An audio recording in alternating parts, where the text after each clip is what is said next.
Ladies and gentlemen, welcome to your dose of zombies news from the game and its community here on COD Zombies HQ. Thank you so much for tuning in today. Whereas now Season 3 is live, it brings along with it updates to both Cold War zombies and Vanguard zombies, along with some recent discoveries about the newly implemented Super Easter egg. So without further ado, let's kick things off with the changes to Cold War, where first off, Treyarch notes that they addressed an issue where players with the Tombstone Tier 4 perk were not being respawned near the end of the round. Now, the original ability of Tier 4 Tombstone Soda does let you respawn near the end of the round instead of the beginning of the next round. That way, if you do go down, rest in pieces.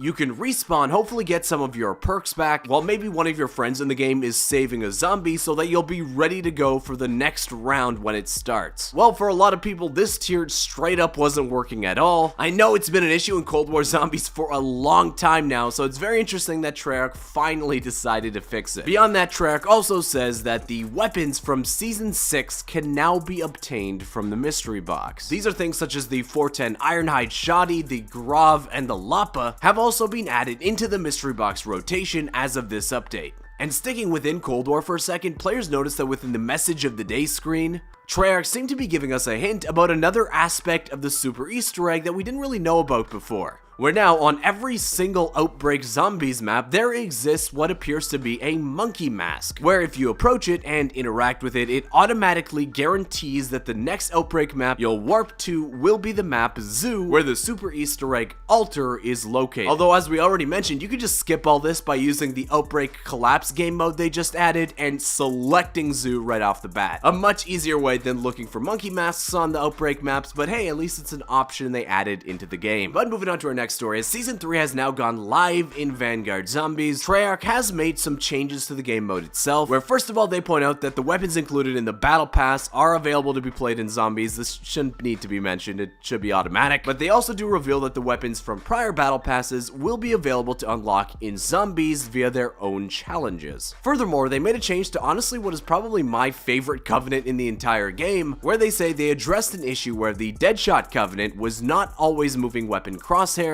to an enemy headshot location. Now, this seems to be an issue that was exclusive to controller players, because I'm pretty sure Deadshot never had that effect on PC, and I'm a keyboard and mouse player, so I never noticed it. But for you guys that play on controller, you should now be getting that classic snap to the head when you use the Deadshot Covenant in Vanguard, and if Covenants make a return in Vanguard's upcoming round-based map, using Deadshot on that map with this fix now in place will be actually pretty good. Next, they say that there's a whole bunch of new season challenges available in the Zombies mode at the start of Season 3 if you're still playing it. It does at least give you an objective or something to go for at least. Next, I got a kick out of this, you might too. Treyarch says in an update to a side quest within the game, they addressed a quote-unquote issue that allowed a player already equipped with a ray gun to acquire a second ray gun from the digging side quest on Terra Maledicta. So where before you can get 2 ray guns, one out of the mystery box or a crate, then you can use the shovel on the map to hopefully dig up a second ray gun. Treyarch has said, nope, don't want you guys doing that, and they've patched it so you're no longer able to get 2 ray guns on Terra Maledicta. In terms of persistent crashing issues, they said that they addressed various stability issues relating to using artifacts at higher rounds. Next, in a fix to what I thought was honestly a kind of funny glitch that was in the game, addressed an issue where players equipped with a melee weapon and lethal equipment, like a tomahawk or something like that, would be holding the equipment like a weapon after being revived. So you could be theoretically walking around with like a tomahawk or a gammon as just like it was your primary weapon after being revived. Evidently Treyarch noticed that and have fixed it. And they also said they addressed various visual and animation issues with thrown weapons in Zombies. And lastly, in a fix that gets a big old chuckle from me from how was this overlooked in the first place, Treyarch says in regards to the dedicated server pause feature, which is